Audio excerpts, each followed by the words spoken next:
ಆಯಿತು ಆಲ್. ನಾನೀಗ chicken prepare ಮಾಡ್ತಾಯಿದ್ದೀನಿ. ಚಿಕನ್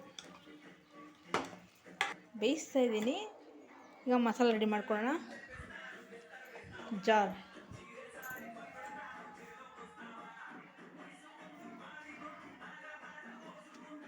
ಕಡಲೆ ಉಪ್ಪು, ಮಿರ್ಚಿ ಪೌಡರ್, ಕೊರಿಯಂಡರ್ ಪೌಡರ್, ನಿಮ್ಗೆ ಎಷ್ಟು ಬೇಕೋ ಅಷ್ಟು. ನಾನು ಇದು ಹಾಕ್ಕೊತಾ ಇದ್ದೀನಿ. Next MTR garam masala, special garam masala packet, little bit as your taste. ಆಚೆ ಚಿಕನ್ ಮಸಾಲ ಟೇಸ್ಟ್ಗೆ ನಾನು ಹಾಕ್ಕೊತೀನಿ. Your choice. Let's grind. After grinding